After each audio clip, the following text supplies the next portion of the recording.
If you want to get in contact with me, the best way to do it is on Patreon. If you want exclusive content, if you want behind the scenes footage, if you want your music or product on this show, the best way to do that is on Patreon.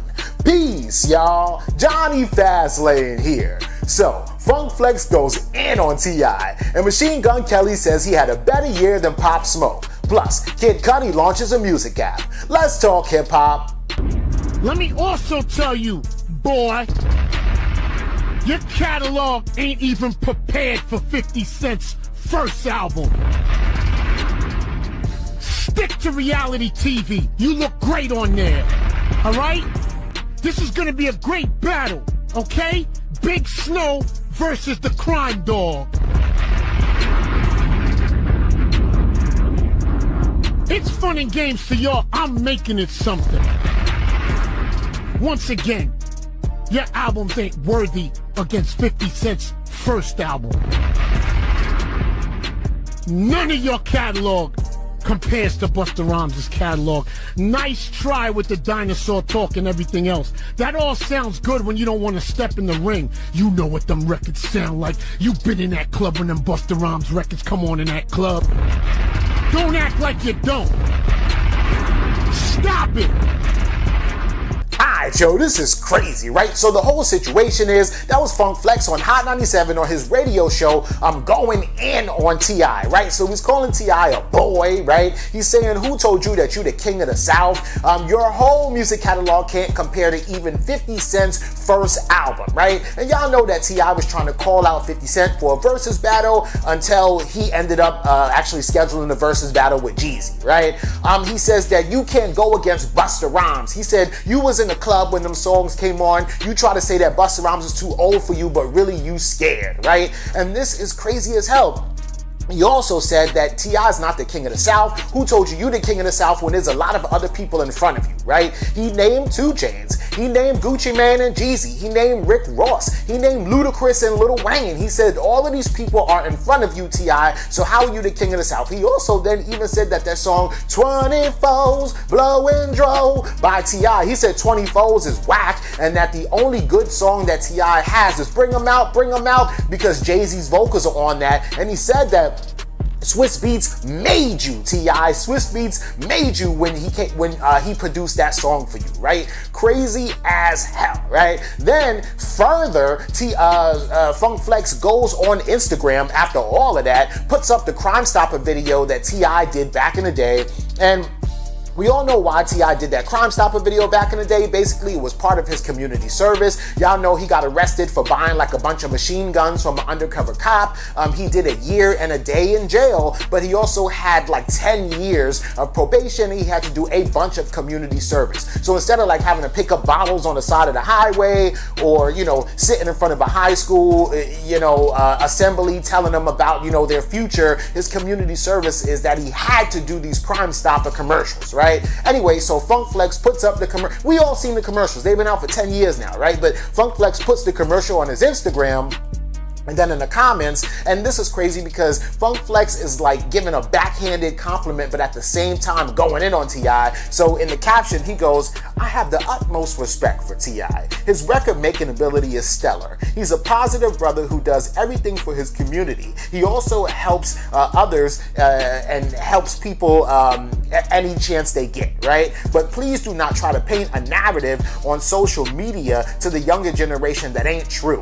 I peeped all your slick talk on social media, how you try to rock people to sleep behind the scenes. You have an opinion and I gave my opinion of you. You doing Crime Stoppers Atlanta commercials and testifying in court and in trial. What would you call the next man that did that? Comments off. Just my opinion is what Funk Flex said, right? Then he goes on his Twitter and he's like, ha ha ha. Rappers that cooperate and testify for the police talk the loudest on social media. Why do informants always want to have a voice after they cooperate? At a rapper that you think is an informant, right?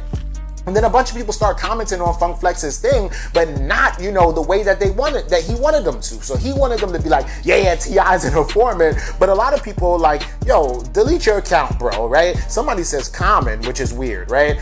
Somebody says, look how old you are. You are surely better than this, Funk Flex, right? Somebody says, I hate to be that guy, but there shouldn't be an age limit on disliking people that tattle on one another, right? Somebody says 50 Cent. I'm sure he's a snitch. You know what I'm saying? Just like nobody saying T.I. though, so they kind of missed the mark there, right?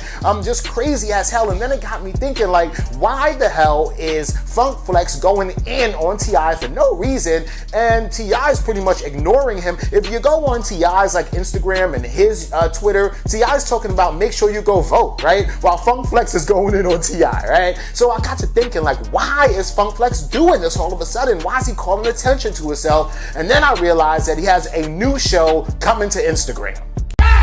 This is where it all happens. This is like my place. I want to do something. This room was nothing before. Everything from my childhood. I got the race set happening. I got my classic boom box. Got the video game with the centipede and the asteroids. I got the little section with the sneakers and the hats. I got all my bicycles, not all of them. I got a few more. I keep a small section of my emergency vinyl. I got the air hockey cracking. A few plaques, a few pieces. My controller, I got my turntables. This is the most important room in the house. And this Saturday, 9 p.m., I go live on IG for the first time. And then every Thursday, 9 p.m., live on IG. Things you've never heard, we ain't playing.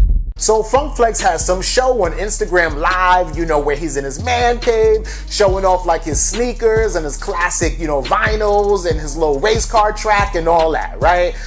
This Saturday at 9 p.m., that's Halloween, and then every Thursday after that at 9 p.m. So please, please, please, please, please, please tune in to Funk Flex's show at 9 p.m. on Saturday, and then every Thursday after that, because he really wants you to do it to the point where he's just randomly calling out other motherfuckers to bring attention to himself. So please, please tune in and let me know what y'all think about it in the comments.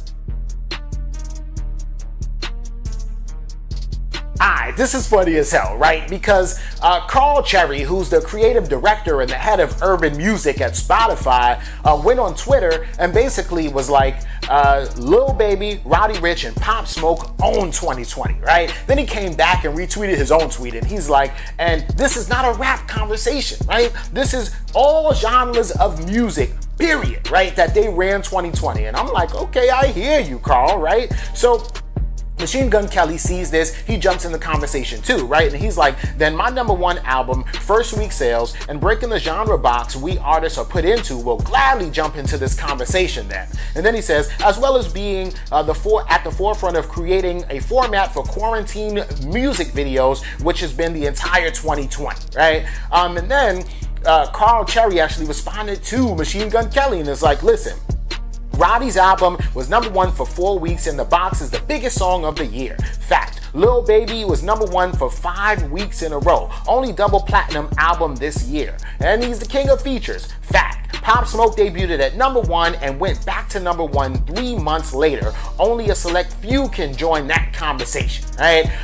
And you know, okay, fine, he's right. So I agree with Carl Cherry, but I also agree with Machine Gun Kelly too, right? So the whole situation is, yeah, Roddy Ricch, Lil Baby, and Pop Smoke, all three had a really good year. But there are other rappers that had a good year despite, you know, coronavirus and everything, right? The Baby had a really good year this year. Lil Wayne had a really good year, even though he's an old rapper, quote unquote old rapper.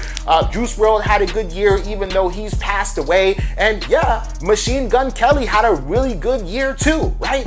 The only thing is that to me, I think like the core fan base of hip hop sometimes have a little bit of a problem connecting with Machine Gun Kelly for some reason, right? Like, you know, if I, you know, go outside on Nostrand Avenue, niggas gonna ride by bumping Future or Meek Mill or, you know, Corday or whatever, right? But if I go downstairs and walk down Nostrand Avenue, ain't nobody really gonna be bumping like Machine Gun Kelly. Like people don't really bump Machine Gun Kelly in the hood like that, right? But Machine Gun Kelly's album this year, Tickets to My Downfall, was his biggest selling album ever, period. But it was a rock album, which is crazy. So Machine Gun Kelly is a rapper, but his rock album is the biggest selling album that he's ever released, right? And XXXTentacion is another rapper who was going to release a rock album before he passed away, right? So yes, Machine Gun Kelly did bend and break genres. Yes, he had a #1 album this year. Yes, he had the highest selling album this year ever in his whole career. But still, you didn't connect like that, you know, which is weird, right? But let me know what y'all think about this in the comments. Alright, yo, this is dope, right? Because Kid Cudi is actually launching his own app, right? And the app is called Encore. He's doing it along with Ian Elderman, who he worked with before, and Jonathan Gray, who used to work at Facebook, right? And this app, Encore, basically is going to be for all artists, right? So yeah, it's going to be for like underground artists or non-signed artists, but it's also going to be for, you know, artists that are signed, like a Young Dolph or whoever the case may be, right? And basically Encore is going to serve as a platform for artists to perform on, right? So basically, just like, you know, if I'm on live or whatever the case may be, you know, you can buy tickets to that show or whatever it is, and you can watch your favorite artist perform, since, you know, there's coronavirus and a lot of people are not performing, right? So Kid Cudi is actually going to serve as the chief creative officer. Ian Elderman, he's going to be the president, and then Jonathan Gray is actually going to be the CEO of Encore, right? So this is dope. Kid Cudi should probably get a lot of money because of this, investing in this, and of course being a part of this. And it's just fire, and it's dope how people, you know, just find different ways to engage with their audience throughout this whole pandemic kind of situation, right? So yeah, let me know what y'all think about this and everything else in the comments down below. Don't forget to like, comment, share, subscribe. Make sure you hit that notification bell. Follow me at Johnny Fastlane on Instagram, and y'all already know what to do. Peace.